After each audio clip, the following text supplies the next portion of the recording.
भूखा राजा और गरीब किसान की कहानी। सालों पहले एक नगर का राजा अपने राज्य में रात को अपना रूप बदलकर घूमता था। वो रूप बदलने के बाद लोगों से मिलकर अपने यानी राजा के बारे में जानने की कोशिश करता और उनकी समस्याओं को समझता था। एक रात जब वह नगर घूमकर आया तो अचानक जोर से बारिश होने लगी। उसने देर किए बिना एक गरीब के घर का दरवाजा खटखटाया। राजा के दरवाजा खटखटाने के बाद घर से एक व्यक्ति निकला।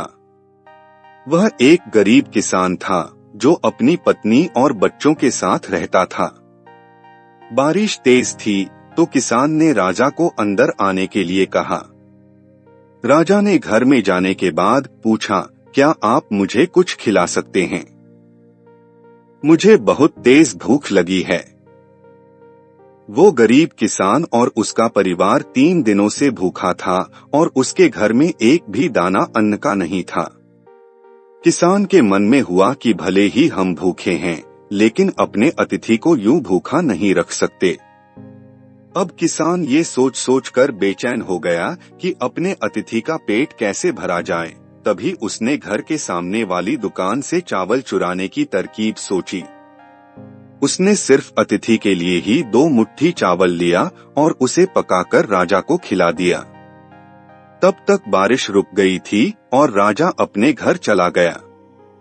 दूसरे दिन दुकान का मालिक अनाज की चोरी की शिकायत लेकर राजा के पास पहुंचा। राजा ने दुकान के मालिक और उस गरीब किसान को अपनी सभा में प्रस्तुत होने का आदेश दिया। सबसे पहले सभा में पहुंचे किसान ने राजा के सामने जाकर अपनी चोरी का इल्जाम कबूल कर लिया और बीती हुई रात की पूरी बात राजा को बता दी। किसान राजा से कहता है कि मैंने चोरी की, लेकिन मेरे परिवार ने उस अनाज का एक निवाला भी नहीं खाया। गरीब किसान की बातें सुनकर राजा बहुत दुखी हुआ और उसने किसान को बताया कि अतिथि के रूप में मैं स्वयं तुम्हारे घर आया था। इसके बाद राजा ने सभा में पहुंचे दुकानदार से पूछा कि क्या आपने अपने पड़ोसी को चोरी करते हुए देखा था? दुकानदार ने जवाब दिया कि हाँ, मैंने इसे रात में चोरी करते हुए देखा था। दुकानदार की बात सुनने के बाद राजा कहता है कि इस चोरी के लिए मैं पहले जिम्मेदार हूँ और फिर दूसरा तुम हो, क्योंकि तुमने अपने पड़ोसी को अनाज की चोरी करते हुए देखा, मगर कभी उसके भूखे परिवार को नहीं देखा। तुम अपने पड़ोसी होने का धर्म बिल्कुल निभा नहीं पाए।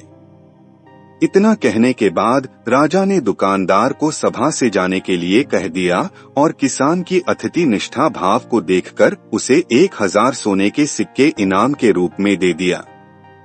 कहानी से सीख: अगर कोई आसपास रहने वाले मुसीबत में है तो हमें उनकी मदद करनी चाहिए।